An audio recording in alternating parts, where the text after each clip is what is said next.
Hello there and welcome. It's Juliana Michaels and welcome to my channel. In this video, I'm going to be sharing a walkthrough, flip through of another Halloween junk journal that I've created.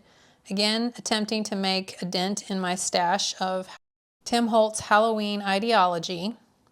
I was greatly inspired by several makers to create this album, including Susie Heinz, Louisa Heinzel, Marlise, and Marina. To create the album, I used a combination of Tim Holtz Halloween Idea-ology from my stash.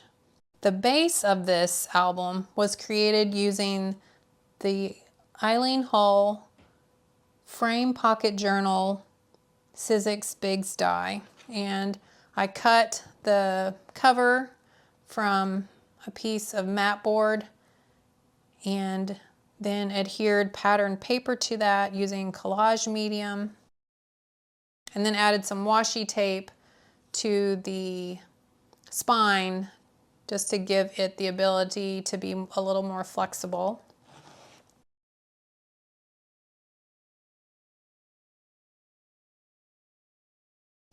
And part of the reason for not using one full sheet to cover the whole album is just that the Tim Holtz Idea-ology papers are a little too short in length to fit this length, this entire die. This finished album is 4.5 by 6 inches tall, and then about 1.25 inches thick, plus a little bit more with the embellishments that I've added.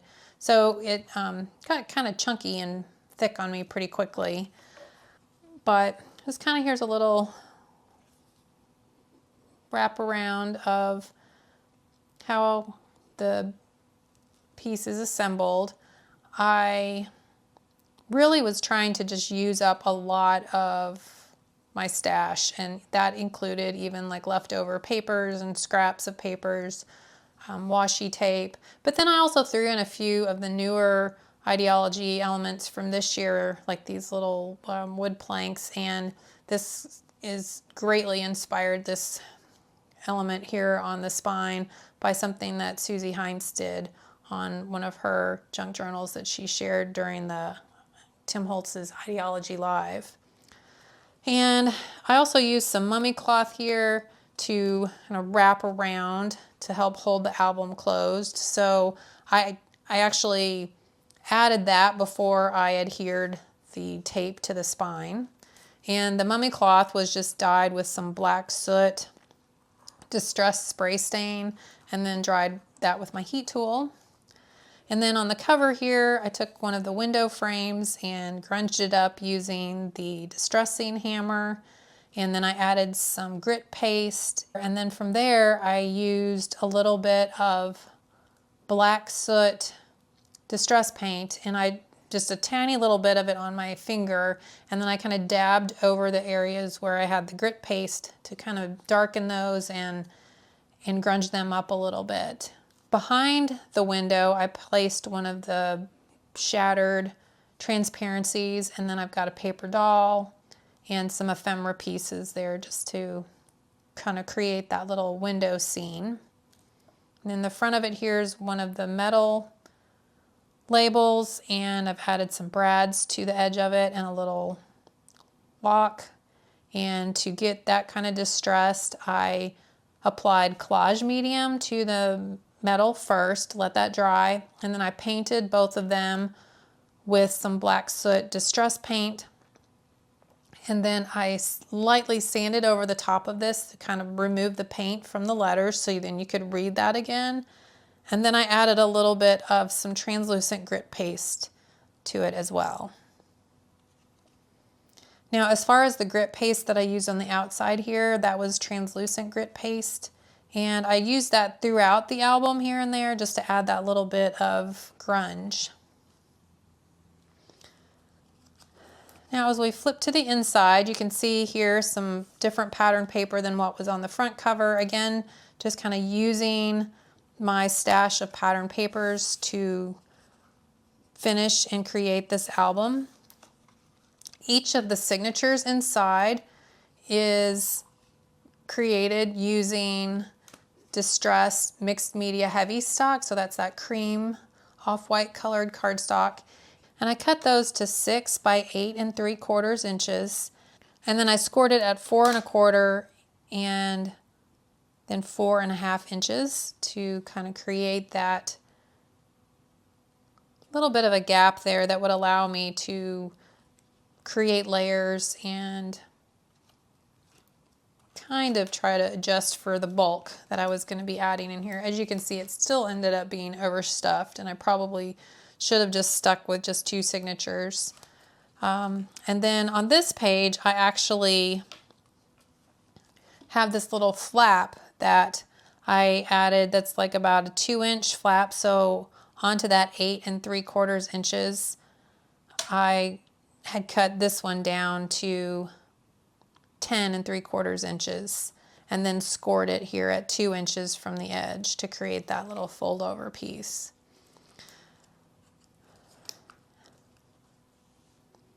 So as far as the insides, again, this is all just combinations of some new and some old Halloween ideology. I've also used some of the cello tape.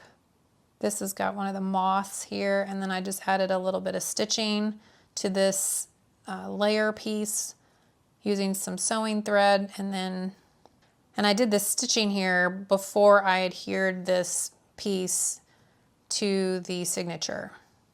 As you'll see, as I flip through the album, all of the edges of the pages and the papers are distressed, either with me tearing the paper, using the backside of my craft knife, or a distressing tool could also be used to just distress the edges. And then I sanded them with some ground espresso distress ink. On this page, I have a little pocket and a little card that I created. It's just got some script stamping on a piece of the mixed media cardstock, some stickers, some cello tape, some stamped pieces, and then bits of ephemera. And to create that little pocket, I just added some stitching along the edge here and then put a little bit of adhesive along the bottom so that it wouldn't fall out as I tucked it in there. On this page here, I challenged myself to use some of the word stickers. In fact, that was kind of a challenge throughout this whole album, was to try to use the word stickers, because I'm going to admit I buy the sticker books for the witch hats and they go quick, and then I have all these word stickers and I don't typically end up using very many of them. So I just added a bunch of them here along the edge and kind of tucked them behind this scrap piece of paper that I added to this page here. And then I created a little scene with paper doll and some chipboard and more stickers, added this little key here, and then created this little window inside the door or behind the door using some of the stickers and some pattern paper and cello tape there. As you'll see throughout this one, the pages don't all match. Sometimes I like to kind of coordinate the layouts to each other. Here I didn't do that so much. I went with more just like the color theme. All of the ideology collection kind of coordinates very well together, even from year to year. So I just kind of went one page at a time as I was creating this, and just kind of told a little story on each page as I created it. Here you can see where I used some thread to sew this signature into the cover, and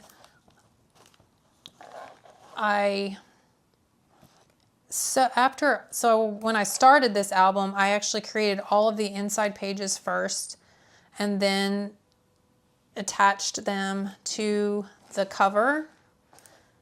And then I added the spine covering. So hopefully that kind of makes sense. Sometimes it's a little bit difficult to explain all of this, and trying to record the process of me making this particular album would have just been a lot to try to go through and edit, because this one took me a long time to put together. So now we go back to the inside of the album. Then as we go from this signature inside, then we go to the back page of that one, and that little flap that I created, and just have some pattern paper here, did some stitching. A lot of the stitching I did on the paper and then adhered it into the album. This frame here, I created that last year when I was creating the junk journal. I shared a Halloween junk journal that I made last year, and I created kind of a master board and then cut that down and created these little frames. And then I just added one of the portraits behind there and some of the shattered glass. And then behind the portrait and the glass piece, that's actually some of the packaging that has the spider web printed on there.